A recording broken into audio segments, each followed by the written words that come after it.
Here we go. Good morning, Rotarians and guests and friends. Thanks for being here on this. Who caught that sunrise? Oh my gosh. It was like, oh, it must be Earth Day. Let's put up the sun. That was pretty cool.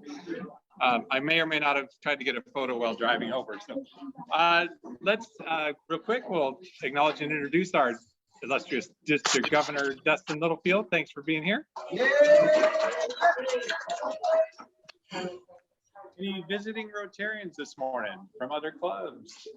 On Zoom? No, not speaking? Okay, how about Rotaract or Interact members?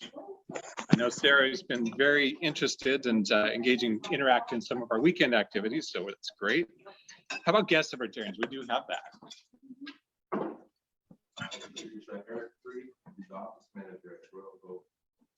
Awesome. Thanks for being here. And she's here again. She's really liking to come to the club in the morning. So. Welcome, man. Got a guest here in there. Carol. We have our speaker, and I'll introduce her later. This is Caroline Griffith from the Northcoast Environmental Center. Speaker Caroline from Northcoast Environmental. Thanks for being here. Anyone else on Zoom? Nope. Okay. We have a lot of save the dates coming up this weekend, Saturday in particular. AJ and or Michael might want to say a little bit about this, but we're building some small garden beds in cooperation with Cooperation Humboldt. Is that right? Okay. Come on up. That's your cue. You notice how we put the tables out as an obstacle. Yeah, just like a little. Good morning.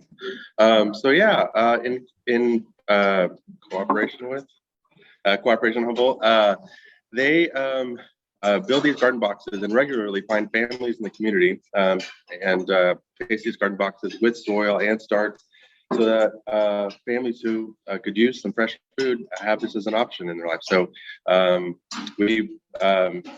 introduced Cooperation Humboldt to us the fall of last year, and we planned on doing a little bit of a project. It's a good hands-on opportunity, and Michael worked hard and got some donations for us, and he's hosting. So it'll be a fun project to build a couple boxes, and then we'll do a distribution later on. So come out. The Sign Up Genius is out, so look for that.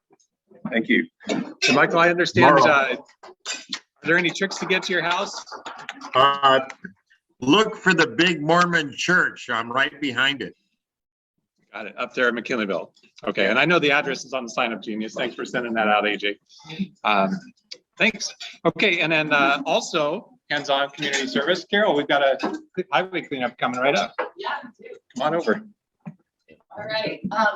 On Saturday, April 30th, I know that's coming right up, but we missed the last one because of rain. This one's going to be early, so you can just get in, get out, get on with the rest of your day. 8:30 out at the Humboldt Coastal Nature Center. We meet out there.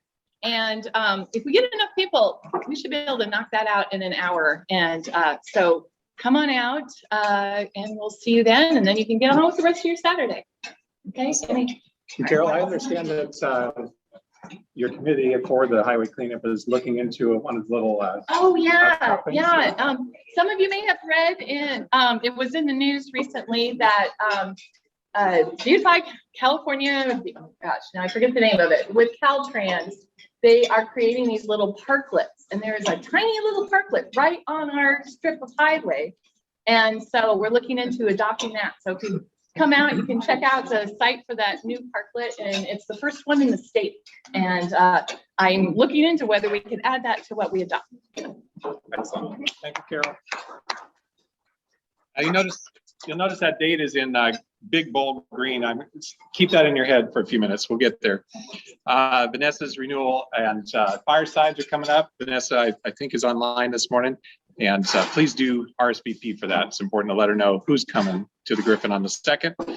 Our charter celebration, speaking of RSVPs, please do, whether you're going or not, sign up. There's a Sign Up Genius. You got the letters. Whatever way you respond, just let us know, because by next Friday, we have to have it nailed down. Right? Yeah. And we've only received word from about half. about half the club so far has responded. So if you can't go, we understand, but please let us know either way. Sunrise Scramble, we are RSVP, please. RSVP, yeah. As in, let us know. Sunrise Scramble, we've sold out our teams. So we've got the golf teams. Great job. There, as of last night, there are 3 more sponsor slots available, and a little bit of. You're okay, Taylor or Maggie. Mute. Got it? Yay. Okay. So make sure that as Rebecca, who's been doing a great job of keeping each team kind of apprised of where you are, respond to those. If your team hasn't got your stuff together, please contact her for ideas. Basically, at this time, we're looking for 3 more sponsors and some smallish $250, $300 gifts of some kind. And since the teams are in 4s, if it's possible to do kind of your gift as a group of 4 items that can be split easily, that's pretty cool too, but they can be individual awards as well. How does that raffle work? Do we have our own slide? We do. So we're going to get to the raffle real soon here. And then, of course, we've got district conference coming up. We've got a few more details on that. But let's hop back to the hands-on community service. So on Saturday, April 30th, we've got, what is it? Highway cleanup, right? Okay. Up next, also on the 30th, you notice highway cleanup ends at about 10. Might finish a little early. Then at 10, you got the Rotary Parade over in Eureka. That's just show up and enjoy. All right. That's sponsored by Old Town Rotary Club of Eureka. And then later that same day, the 30th, you've got the Humble Wine Festival. So you notice that's like a Rotary trifecta. You can go to 3 things. You can serve, observe, and enjoy. Okay. So if I get word that somebody or somebody's has done that, call me up. Necessary. Tell me when. It's all 3. Somebody's got to mute there. And let me 1 second. Sorry. Yeah, right. There he is. Got it. Thank you. Thank you, Terry. I mean, Maggie, good Lord. Okay, 1 second here. We're gonna do a little functional logistics here. And I don't see Maggie. Where's Maggie? There you are. Okay. Maggie, you now have the power of the mute button. Okay, so if you go to all 3 of those, please let me know, and I'd be happy to take you to lunch and talk it over. Just, you know, I'd be happy to take you to lunch anyway, but let me know. Please see if you can squeeze all 3 of those into a Saturday. That'd be a lot of fun. Happy Earth Day, everybody. You know, John took this photo with his drone a few years back, and I thought that was kind of fitting. It's right on our social media site. It's our little world, right? It's our club. So. And then I stole that logo, John, the Earth Day logo off their website and made it there. But I just wanted to restate for all of us, part of what Rotary does, it's one of our newer avenues of service or causes is supporting the environment. And so this is a statement from the Rotary International website. It's right up near the front pages. We are committed to supporting activities that strengthen the conservation and protection of natural resources, advance ecological sustainability, and foster harmony between communities and the environment. We empower communities to access grants and other resources, embrace local solutions, and spur innovation in an effort to address the causes and reduce the effects of climate change and environmental degradation. We'll hear a little bit about some of the community actions that happen locally here from Northcoast Environmental Center. And one of the things you'll see is we don't have to invent it. There are so many efforts going on right now, but we've got to pay attention and partner and do our part. So with that, one of the things that I've encountered myself, you know, I grew up with literal back to the land hippies as parents.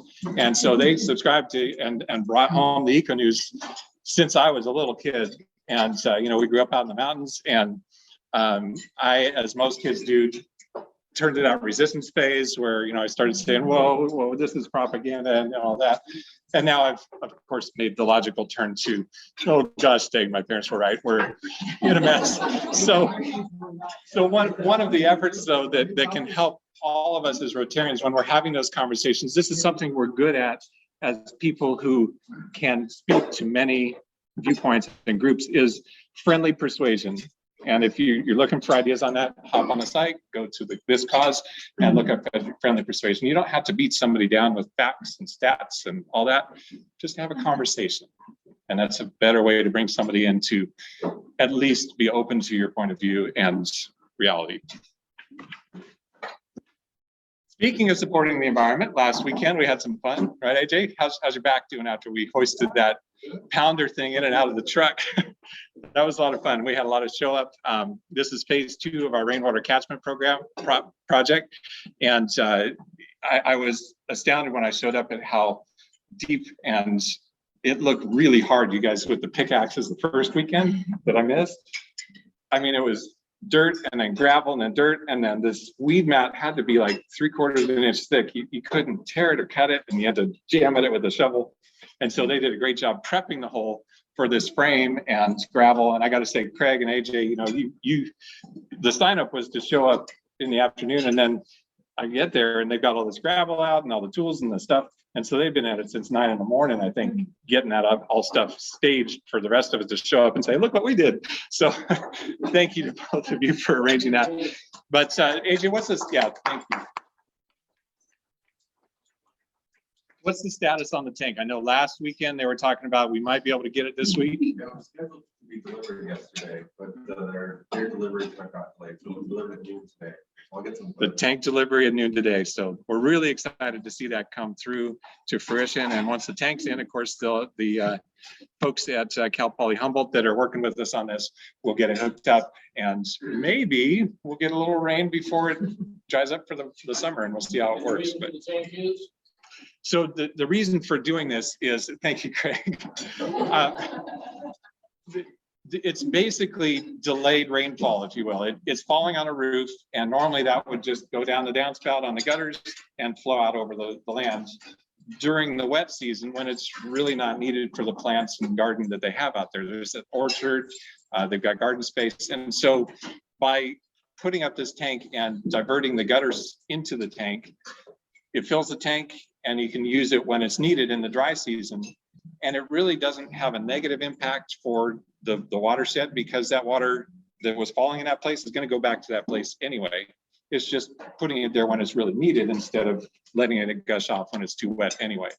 So yeah, it's basically free, clean water from the sky to irrigate and nourish and use for whatever it is. I've got them at my house. I did that decades ago, and every year, we get excited when there's a little sprinkle in the middle of summer and it fills the tanks back up. We're like, okay, we're good till August now. And it's really fun to be that connected to what's happening with our rainfall.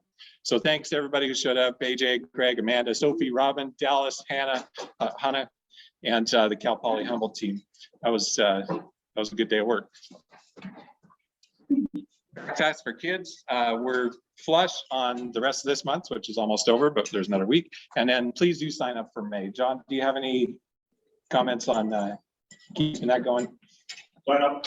Sign up. That's the comment. Sign up. So each of these little pink sign up buttons, you can see there, that's an opportunity, right? That's not a burden, that's an opportunity. So look to sign up teams to do that. Vanessa has made Griffin available Wednesday afternoon. So you go and fix up the food, you take it to the Griffin, and then packers can meet there at 1:30. Yep. I added it to the second, so we have to. So what he's explaining is Vanessa basically has a standing order. If you're picking up the food, whoops, I went too far. If you're picking up the food, you can bring it to the Griffin. It'll get packed up and then delivered from there. So thank you. Romy, would you like to start this off? This is our diversity, equity, and inclusion minute for this month. It makes me think of that Ian just had up the pictures of we're always doing the environmental effort. And similarly, we're always working on diversity, equity, and inclusion. That's Rotary. And so one thing we're doing is looking for partnerships. We're always looking for doing new projects. And I say that to all of you. But another thing that AJ said, you know what, we're doing a really cool thing. And if we look historically, we know that systemic racism has been put people on entirely different trajectories in the course of their lives in the future and their children for generations to come. And systemic racism in lending is certainly something that we can document. Redlining and preventing people from getting loans to be able to purchase homes, to be able to start businesses has been a tremendous impact on where we stand as a nation and the equity and the opportunity. And so looking at where people are making a difference on every front of diversity, equity, and inclusion. When AJ let me know that this is something that's happening with Umpqua Bank, I just, you want to talk about this program? Sure. I wanted to just recognize and celebrate this. And it actually made a whole new idea for diversity, equity, and inclusion committee. Let's look for these opportunities to celebrate this kind of effort. What's happening with all of our members? What are you doing in your lives professionally to create opportunity, to change the trajectory, to include people? And this is just a beautiful example. Thank you, Romy and Ian, for the opportunity. I've heard of crowdsourcing or crowdfunding, and I just recently learned that Umpqua Bank partnered with Kiva to be able to allow smaller businesses, and they haven't been in business for a long time. They don't have the history or the financials to support conventional lending, and I felt like this was a good opportunity for those smaller businesses to reach out to their community, use their social capital to reach out to their friends and family and let them know what they're doing, and find a way to get a loan. And Kiva offers, with our partnership, a 0% loan, and for $25 you can support your small local entrepreneur. And in this case, Umpqua is going to 4 times that, so $25 will turn into a $100 loan. And these smaller loans, as the borrower conducts business and they pay the loan back, you get your money back to then turn around and lend again to these other small businesses. So I was excited that we offer this new opportunity and this partnership with Kiva, and it was a great opportunity to share. So. Questions? How do you get the match? Do you go through Kiva or do you go through Umpqua? So I have to source some local entrepreneurs. It can be any entrepreneur in our footprint, actually, but I'm working with 2 individuals at the moment who are applying, and once they get their application approved, I'm going to do my best to share it through social media, and then you get the opportunity to be able to support them with good luck. So, is there a maximum or minimum size loan for this program? They'll establish a goal. So I think the range will be usually 2,500 to 10,000, and so they set that goal, and you can contribute as little as $25 or as much as you want, as a loan. So it's a loan, you get the money back. And it's, as opposed to the GoFundMe. So once again, acknowledging this kind of work in our community is super important. Look for other opportunities when our committee can do a shout out and recognition, and maybe we'll all be inspired to do that kind of work. And thank you, AJ.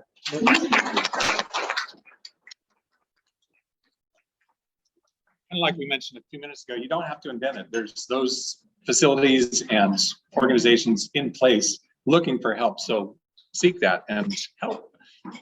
Thank you to the book donors. We had a fun time checking out the books and reading a few passages. And yeah, we're all silly people, but that's part of our diversity, equity, and inclusion project was to donate books to the it's the Teachers Resource Library, effectively. For actually, those books will go into all of our K-12 libraries all over the county. This is a book drive every year that we partner with NAACP. It's their book drive Last year, we were able to raise $1,000. This year, we were able to raise a little over 700. And we wound up buying 37 books this year, more books last year, more books next year. And what they're doing is they're being distributed to K-12 libraries, big schools, little schools, all over the county, so that when kids go to check out books in the library, they see representation and celebration of themselves, no matter who they are. Thank you, Ron. Weekend schedule for district conference. It is definitely time to register. What's the deadline to actually register to attend? What is it, May 13th? May 13th. So really, let's say May 1st, right? Let's get this done so that Dustin and his team know who's coming. Look for the email is up on the screen there at the bottom. It looks like that. Just search district conference registration. You'll find it in your email. Takes about a minute to sign up, or if you really can't, to say, sorry, I can't attend.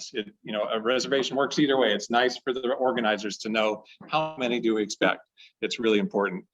But speaking of district conference opportunities, we got a lot of signups. Are we good on the Sergeant at Arms help for that morning? Okay, so we're good there. I'll leave the sign up open in case somebody else wants to click in and sign up. But we've got this challenge from the 3 Eureka clubs are teaming up to show that they have more hospitality than Arcata Sunrise. And I'm thinking, good luck, guys. Right? So Dustin wants this to be fun. Do you want to say anything about what you're looking for, Dustin? If you do, come on up. It's just Come on up. a fellowship opportunity. But for those of you who've been to pets in the past, typically Friday and Saturday nights are capped by. And we'll start from the beginning.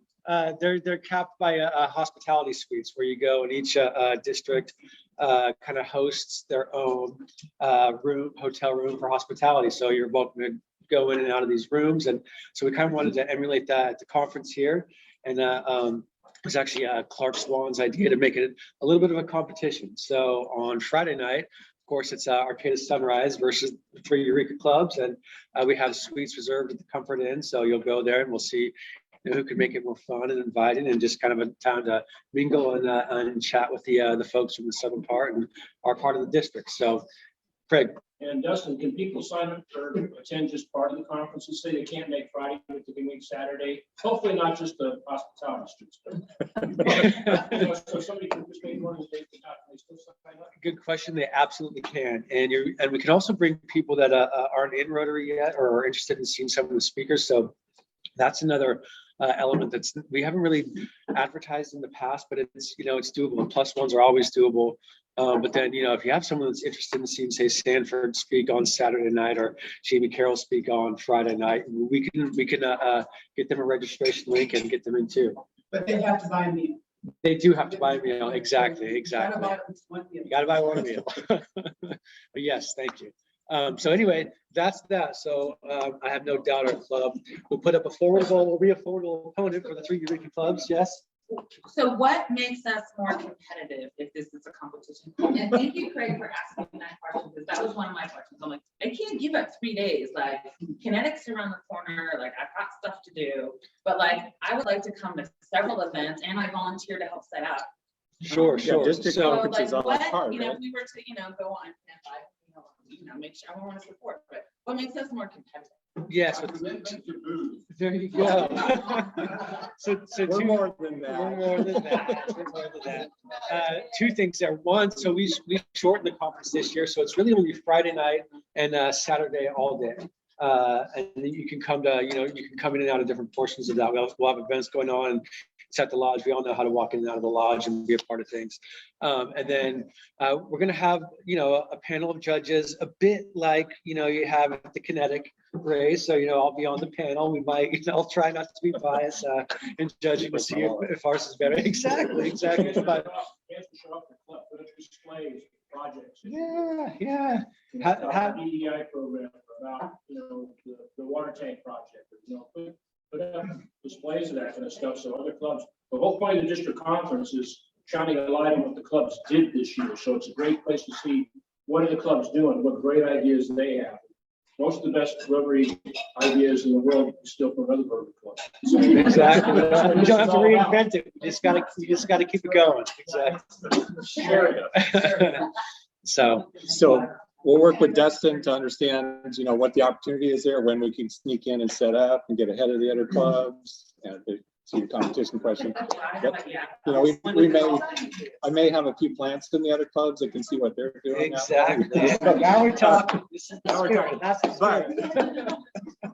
spirit. So make sure that you're watching for that opportunity to get in on the fun parts too. This will be fun, and most of all, show up and be who you are to represent our club at our hospitality suite.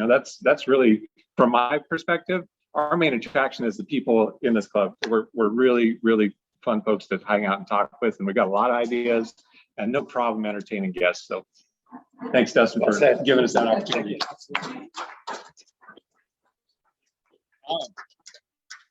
Well, last week you had such an inspiring something to say. Now it's just coffee. I see where I rank. Okay, Sunrise Scramble Tournament. This is one of our big focuses. We do put a lot of energy into the projects we do, and most of the work happens at a committee to figure out what we're doing and how to do it, and the logistics and getting people there. But to do those things, we got to raise money to pay for them. So with the Sunrise Scramble Tournament coming right up, Rebecca, do you want to talk about how the raffle part of that's going to work? First, just in that competition question from the last thing, I asked for this before. I am trying to collect photos of some of our club projects, like your favorite photo. Don't send me 20 photos, half of which are crap.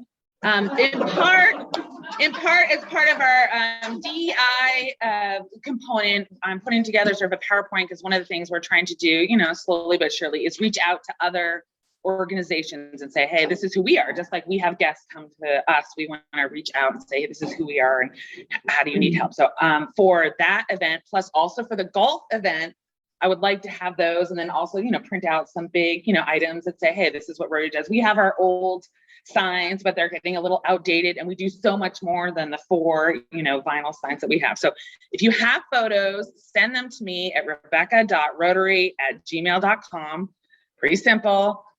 And please title them with the name of the event. If you could possibly do that, that would make my life easier. So that will help us for our TI outreach. That will help us for our golf. And I will also share that with Dustin for our hospitality suite room, so that we can show off what we've done. So that would be really helpful. Okay, now for the golf tournament, thank you all our teams for participating. I guess the big thing, there's 2 big things coming up. One will be the day of the event. So we'll be sending out information there. And part of what I learned, and sort of a little bit of history with our spring event, is it's not just about earning money. It's also about us showing off to the community and being hospitable to our community.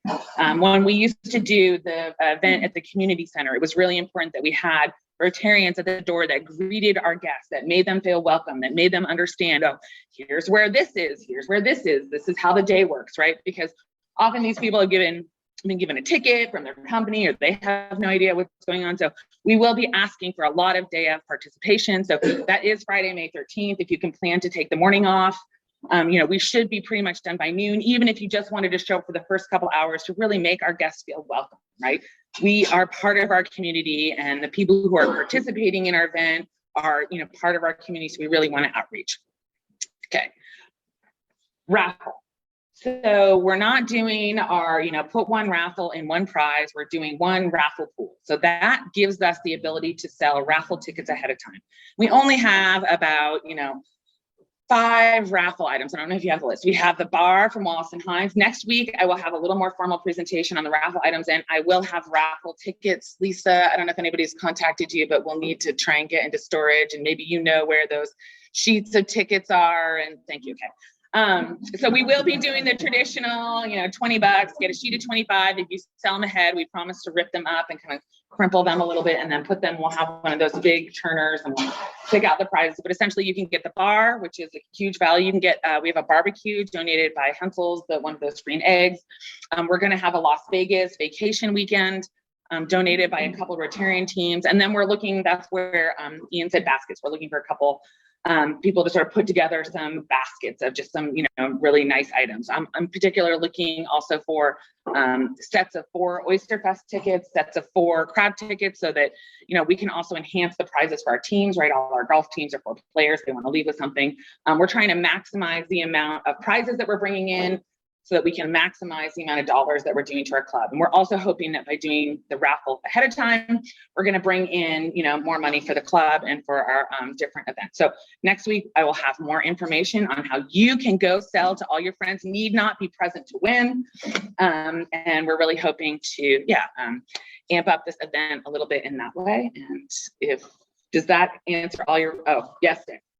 I have a question. Yes. Hopefully they'll get it. I can. There was someone online, Angela, asked whether she basically was asking who the sponsors already that we already have are. And I'm going to suggest that you put that information on Slack so that we all know, so we're not. So it'll be, as soon as we fill out the last 3 sponsors, we're collecting the logos. We'll have that posted to our social media and our website. And the reason, So that she doesn't solicit again. so people don't get contacted again. but we'll be sold out, so no more contact. Sponsors. Right. But if they wanted to go out into the community and say, hey, will you give me, donate this or don't, we can totally put out that list. Who uses Slack and what channel would they post on if they use Slack?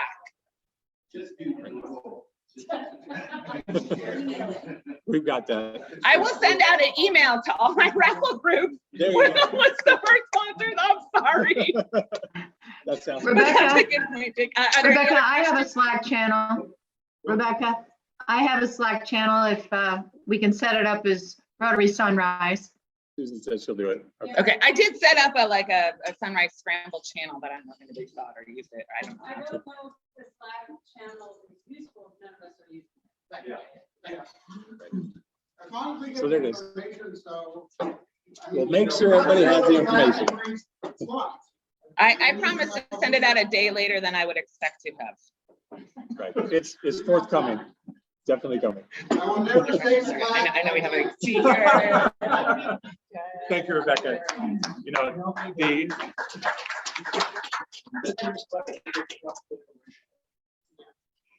One. Okay. So I gotta. You're right. Crappy photos are out. Thank you. So real shout out to Rebecca and Susan in particular for really leading the charge.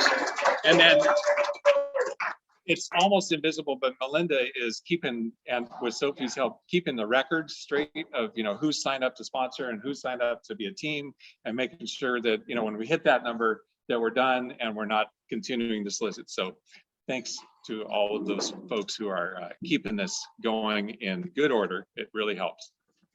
Do we have a raffle ready? We have a raffle. All right. One last question for Rebecca. You found 2 businesses that are kind of, simpatico. They just go home. You can have 2 businesses sponsor a whole. I've seen that before.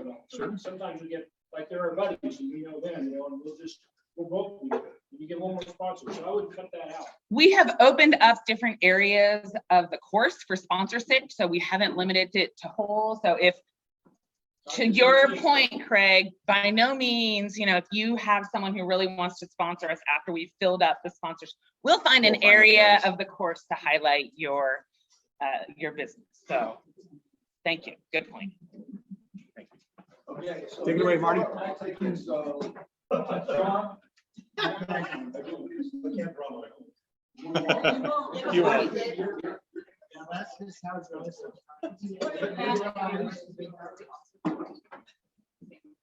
Eight 197 5 9 759. Really, John?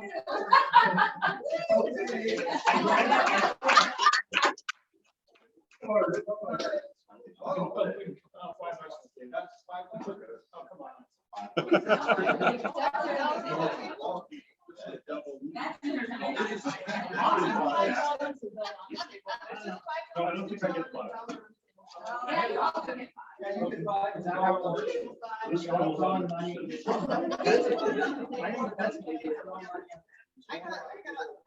Here, I'll pay for your. Okay, here goes the second ticket. By the end of this Rotary year, we'll have this all figured out again. 700. Anyone? That's me. You see? Good job. $5 to Steve. See what happens when you show up. It's awesome. Okay, Carol, would you like to make an introduction here?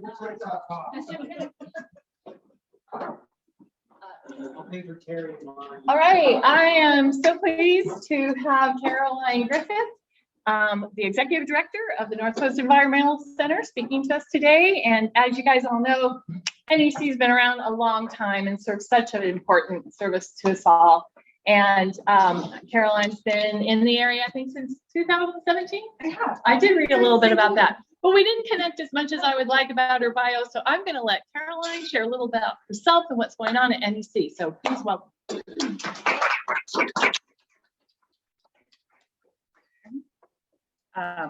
I guess first I want to thank you all for getting me up so early in the morning. It's not my normal state, and it really was lovely to have an excuse to sit in my backyard and watch the sun come up and listen to some birds.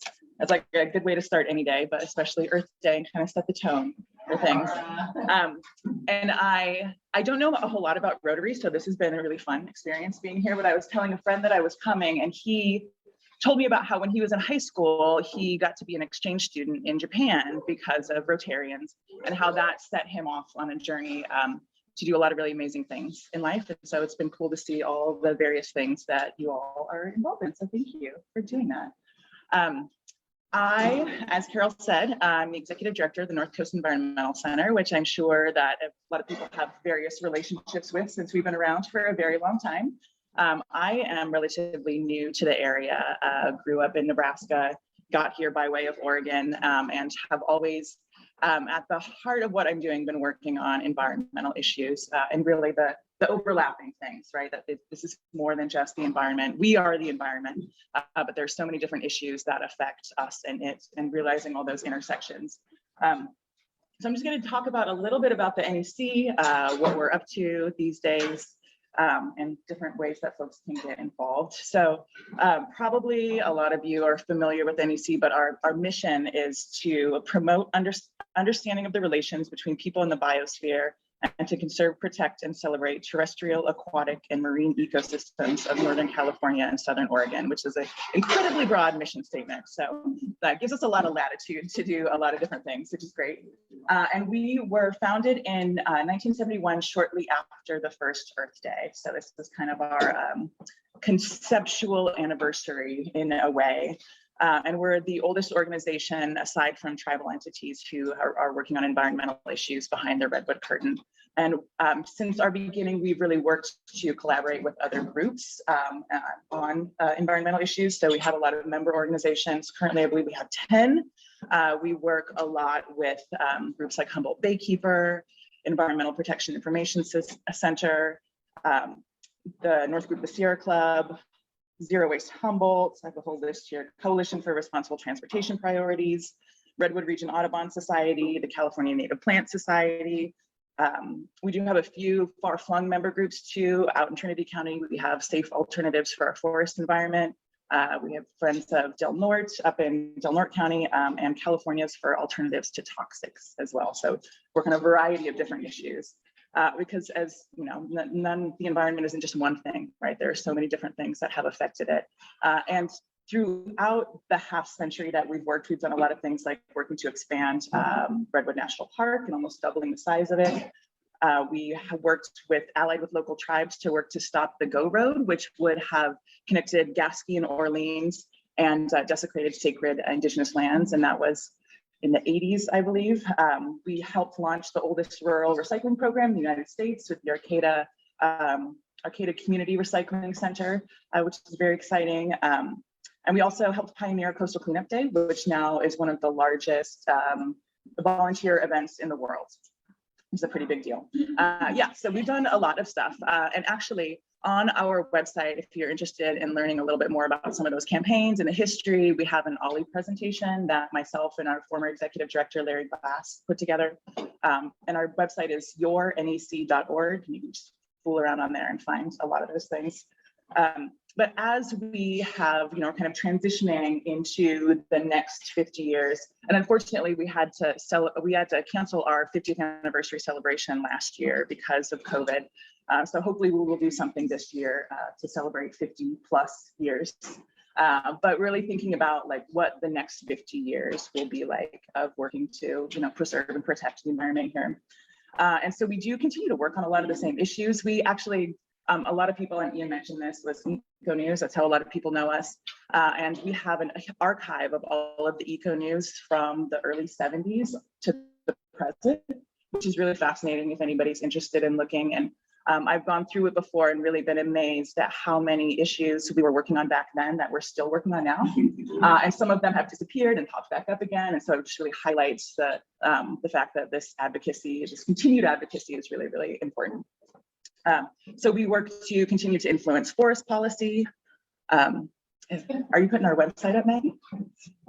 Yes, it's like you read my mind. So we continue to try to influence forest policy, particularly with the revamp of the Northwest Forest Plan is happening, and to influence some of the timber sales that happen after fires, like a lot of post-fire logging, to make sure that that's done in a safe manner. We also track a lot of development projects like the proposed fish farm, and also housing is a really big thing that's happening now. So like watching some of the housing policy and how that's working to make sure that we can provide the housing that we desperately need, while also addressing the climate crisis, and make sure that we do it in a way that is sustainable and that that maintains the character of our communities. Like the thing that's so great about Arcata is that you can walk to the forest and that you're so close to the beach and you have all these ag lands, and to make sure that we don't build out into those as we work to accommodate the people who are moving to the area. We also are really keeping an eye on offshore wind. We're very excited that we could be at the forefront of this industry and want to make sure that we're doing that again in a way that has the utmost environmental standards, so that we can provide carbon-free energy for ourselves and also protect the fish and the whales and the industry that also relies on that area. So we're watching that really heavily. And also transportation is one, like working to promote shifts in transportation so that we can get everybody where they need to go in a more carbon neutral way. So we still do Coastal Cleanup Day, which is a really big way for people to get involved. And we do a lot of debris cleanup, but we expanded Coastal Cleanup Day to Coastal Cleanup Month with COVID, because we felt that was safer, but also just to like foster that idea that we don't just do these things one day of the year. We really want to foster that idea that like every day is Earth Day. There are things that we can be doing every day. And we focus a lot in our cleanups on data collection now, with the idea that we don't just want to pick up the trash once it's reached the beach, but to stop it at the source.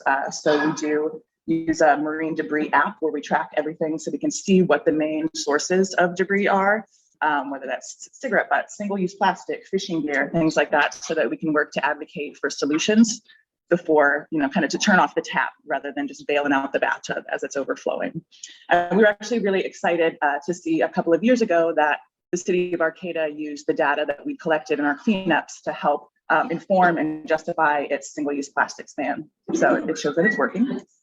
Yeah, so we really do love to help people in their cleanups, which is really fun. I was actually out, staff and I were out doing a cleanup yesterday up I Street, and just to be out in the community is really great.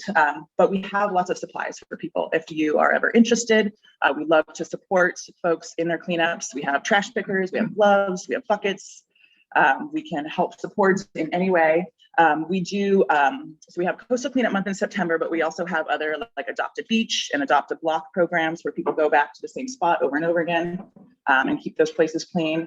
And also trash trackers, which is one that anybody can do anytime. There's just an app and you put in what you're finding, and we love that. And so another way, oh, and actually Maggie reminded me earlier that we also have to lend out to people for events. zero waste like dining kits. So we have napkins and things like that. You can come in and buy zero waste kits as well. So you don't have to, it's like a silverware and napkins, cloth napkins, so you don't have to use disposable things. So just trying to get that in every way.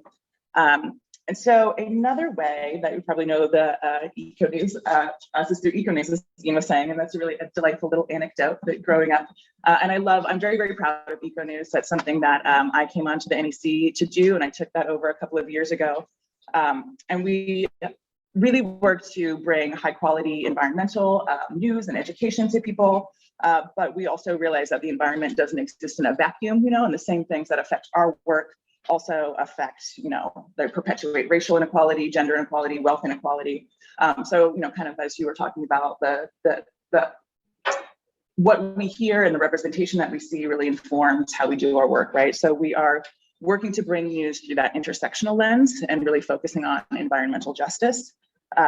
So we are also, to do that, we're expanding the demographics of our contributors and really working to pair with different social justice groups and racial justice groups to show where all of our missions overlap, and so we can work together.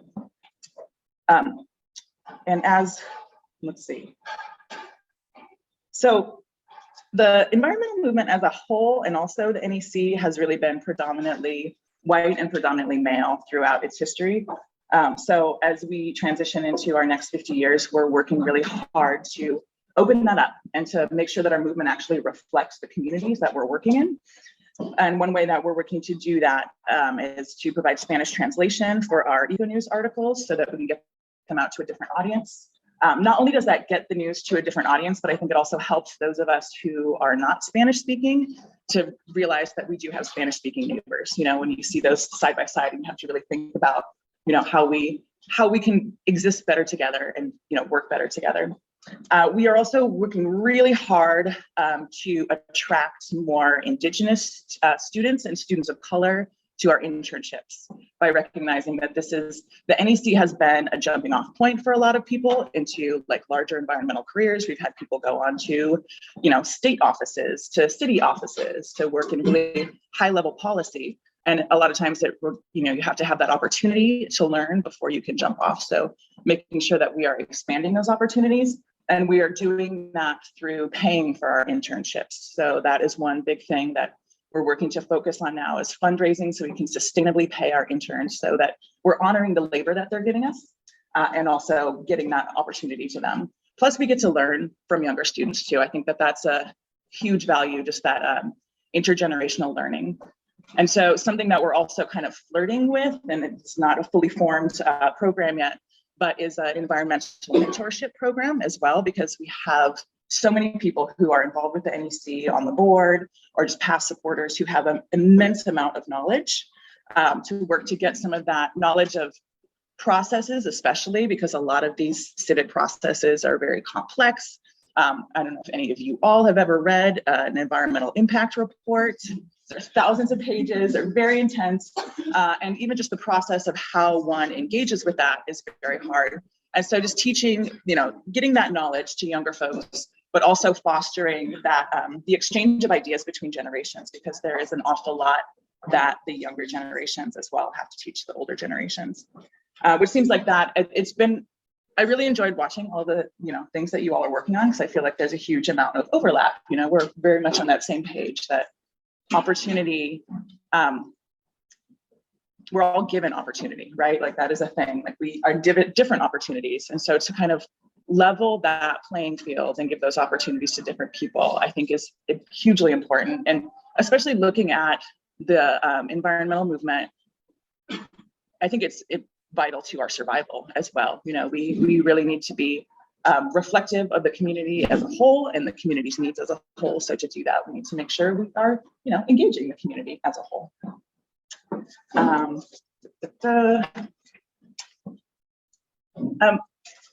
I think going back to the page, the internship thing, we think that a lot of the people who have been involved with the NEC for a long time have brought up the fact that when they first got involved in doing this work, the economic situation in our country was very different. And many of them went to California universities for very, very cheap They did not come out of school with huge amounts of debt. Housing's also a lot cheaper here. So like it was much easier for them to give their time for free. And so I really value that we've been able to kind of shift that and realize that nobody should be giving their time for free. And then you got 3 minutes, okay, cool. And so another thing we're working a lot on, so with the mentorship program, going back to that, I would say that if anyone here has ideas or has experience with any sort of mentorship program like that, I would love to talk to you about like how to implement that and get it going. That is a way I could definitely, you could get involved with the environmental movement by helping us to foster that.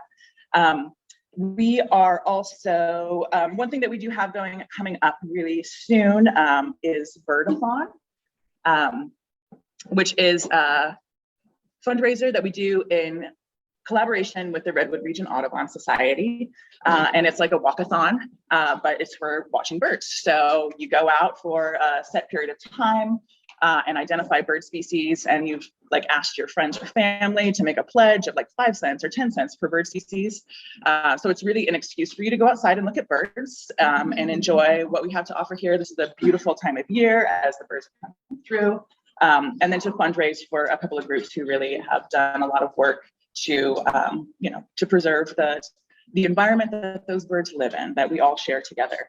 And I guess I will close, it's about time.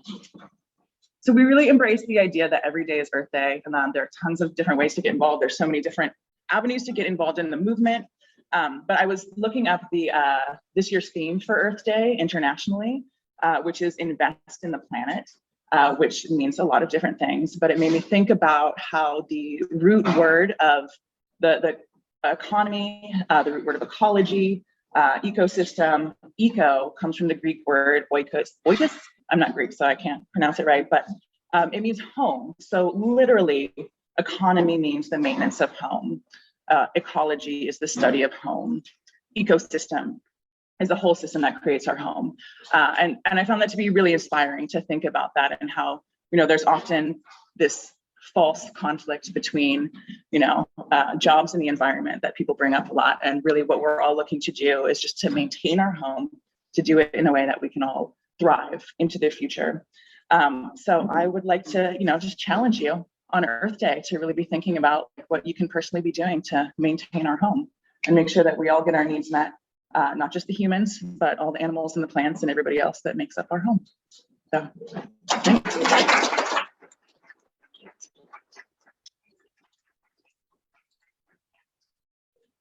Oh, yeah, for sure. People have questions. I love questions. Yes, I love that the Bird-A-Thon adds to our April 30th. No, it's not just a traffic. Yeah. Right. It starts on April 30th. Yeah. And you could end your day by devoting 24 hours to looking at birds. Yeah. What was the app you said, or the trash one? It's so on our website you can find it under trash trackers. We use it's the NOAA Marine Debris Tracker. So it adds to international collection of data about what waste is being generated. So we should do that for how I think. Yes. Yes. Yeah. And if you do, on that app, you can pull down, we have a Northcoast Environmental Center, because it'll kind of ask you like who you're with, and you can use the Northcoast Environmental Center one, because we've made we can kind of tailor the list to add things that are frequently seen around here. So that can be helpful. And then we can help pull that up and access it too if we're looking to show data about things. Were there any questions on the chat? On the side? Okay. Cool. Thanks for having me. Thank you so much for being here.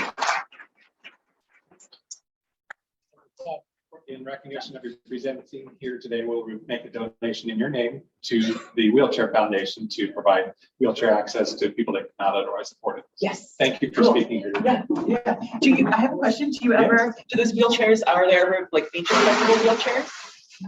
I'm not sure, but they are generally distributed through the Wheelchair Foundation throughout the world. So it may not be for our beaches. Yeah. I have it for all different types of access. Cool. Where they're giving it. Thank you, Marty. Yeah. Thanks. Thanks. Okay.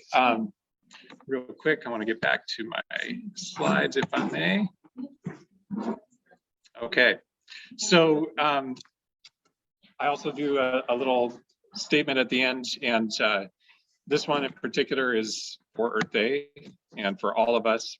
Humankind ought to know we all share the same spacecraft. It must be maintained. Thank you. Great day, everybody.